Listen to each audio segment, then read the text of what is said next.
بسم الله الرحمن الرحيم الحمد لله رب العالمين وصلى الله على سيدنا محمد وآله الطيبين الطاهرين اللهم أخرجني من ظلمات الوهم وأكرمني بنور الفهم اللهم افتح علينا أبواب رحمتك وانشر علينا خزائن علومك برحمتك يا أرحم الراحمين. We continue our discussion about قاعدة على الید.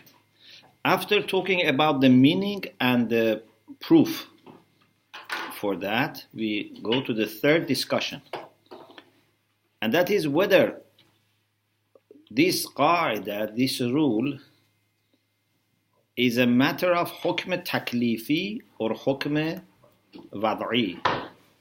When we say ala liyad ma akhadat hatta tuaddi, when you take someone's property, you should give it back in the same condition. Does it mean that it's taklif, and if you don't do it, you have done haram? Or does it mean that it is hukm wad'i, means you are dhamin? Just that, not hukm taklifi. Sheikh Naraghi rahmatullah alayh, in his book al-Qawa'id al-Ayyam, he says Sheikh Naraghi is one of the people who has discussed this qaida. He says this qaida involves hukm taklifi. So it means ala liyade hifdhu ma akhadat hatta tuaddi. It's wajib to protect what you have taken till you give back to the owner. Okay?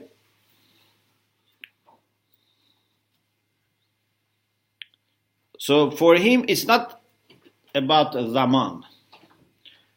Shaykh al-Ansari says it's questionable to be hukm taklifi, because if it was ala liyad hifdhu ma akhadat, yes, as he says, there was a verb, an action. But when the object itself is mentioned, ala liyad ma akhadat, not hifdhu ma akhadat, it seems that it refers to hukm taklifi, means this is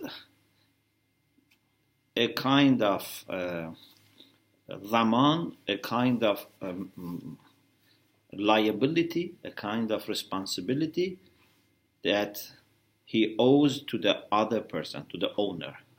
It's hukm taklifi.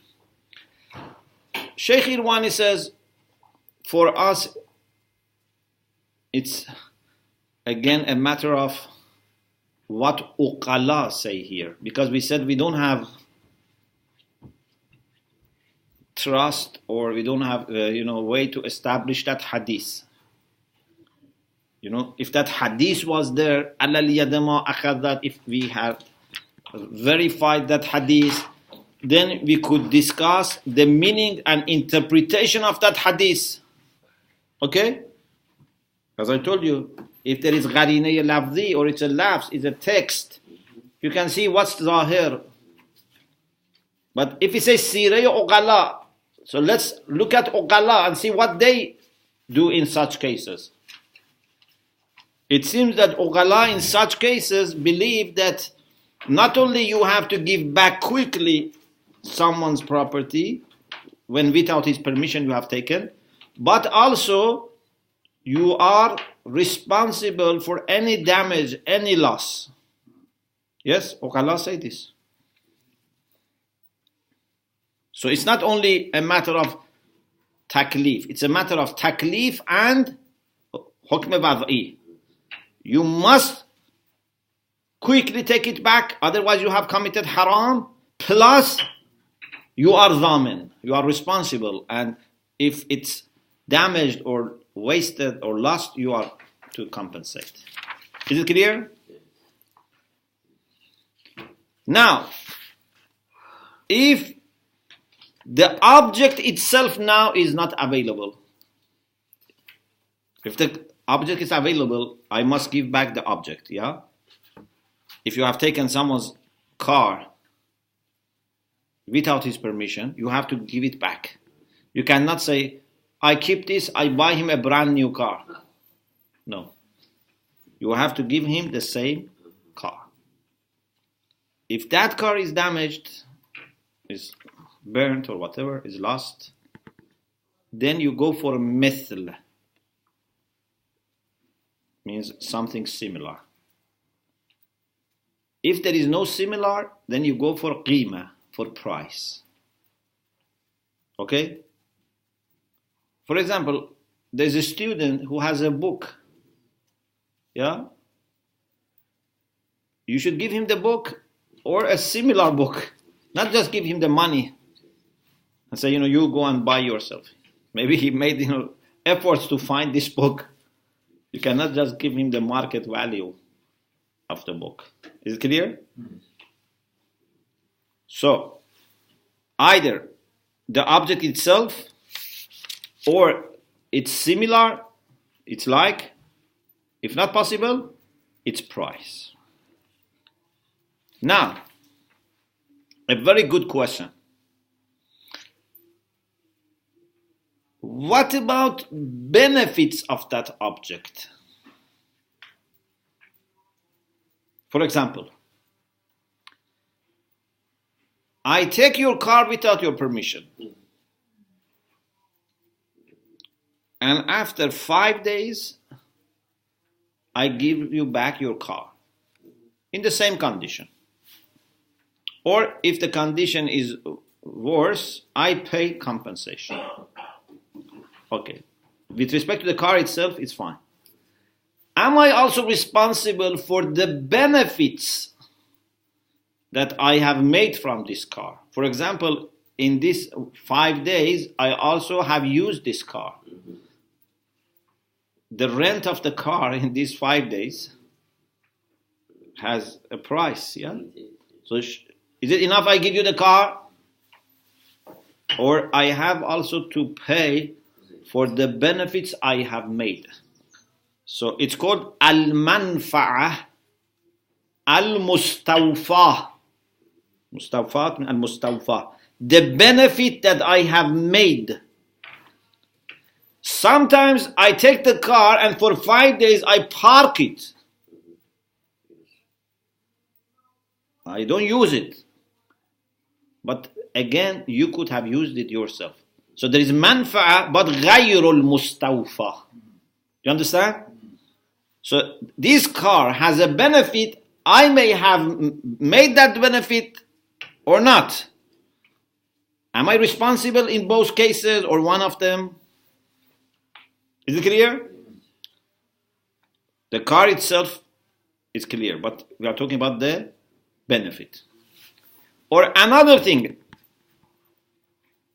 for labor. For example, it's a beautiful example, very practical.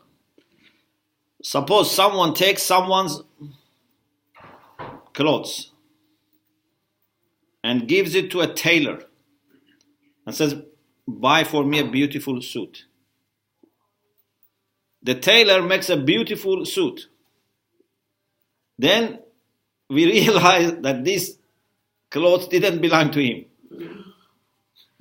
So now we have to give it to the owner of the clothes. That contract between this person and the tailor is broken. It's not valid. Yeah? Because you cannot make a contract with a tailor to sew something with a clothes that you don't own. So that contract is not valid. So based on that contract, the tailor cannot take anything. But you have caused him some loss. Maybe it has taken him 1 day, 1 week. Are you responsible or not? You understand? It's a very important question. So, some people have said, al-Yad. These are the people who use the text. So for those who believe in the text can be interpreted in the way that we can find answer to this question. They say, على اليد ما أخذت. ما أخذت, what it has taken, it's responsible to give back. But they say أخذت does not include manfa'a, does not include amal, does not include benefit or labor. Ma akhadat, what you have taken is the object. You have not taken object and the benefits. So if you want to follow the text and believe that the text is the basis of this qa'idah, you cannot establish that the person is responsible for benefits, whether he has made them or not, used them or not, and the labor. But B says siraya uqala. And it seems uqala hold this person responsible. He has to pay. Yeah? Imagine I am a taxi driver. Someone takes my car for 5 days and then brings my car and says, your car is there. Okay, thank you, you brought my car, but I have lost job for 5 days. So he has to pay also for uqala. Say he's responsible. Don't say? They say it is responsible. Or for example, the tailor. Uqala say the tailor has a right because he has made everything that he does with others, work. So you have to give him back. It is your loss, but why he should, pay for it? The next thing is whether we should give meth or ghayma, which I have already mentioned.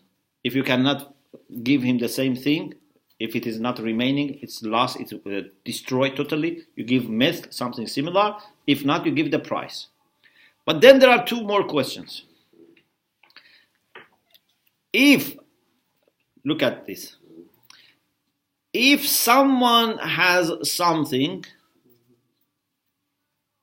for example, has a ring, this ring now is sinking, or it's on the, for example, he was on sailing on a boat, the ring dropped, and now it's on the, seabed,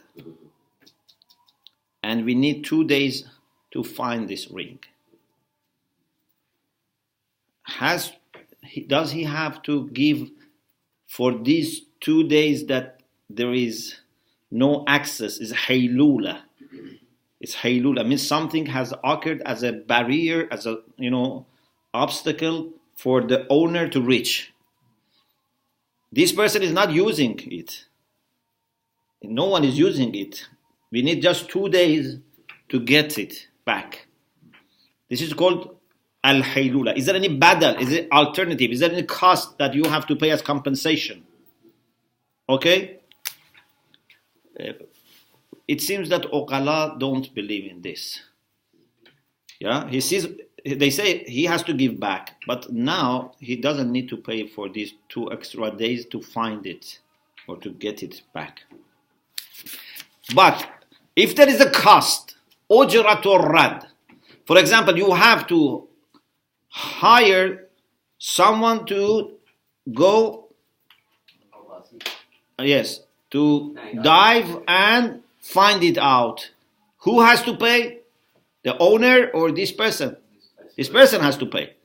So there is no need to pay badalul haylula, and it seems uqala, they don't believe in that, but they believe that he must pay for the cost of bringing back. Ujratul rad is on him. And finally, we have 2 exceptions. We said this is for someone who has taken someone else's property without his permission. If someone is amin, trusted, yadul amana is not going to be responsible. Yeah? I give you my book. You say, you need my book. I give you my book. I am happy. I have trusted you. I give you my book. and you have not done anything irresponsible. Okay? Sometimes you were irresponsible. You put my book outside and then rain has come and damaged it. But sometimes you did everything all right, but a problem happened. For example, a thief came to your home and you had locked the door, but still the thief came. You didn't do any ifrat or tafrit. Yeah? So here you are not responsible. Yadul amana is not responsible.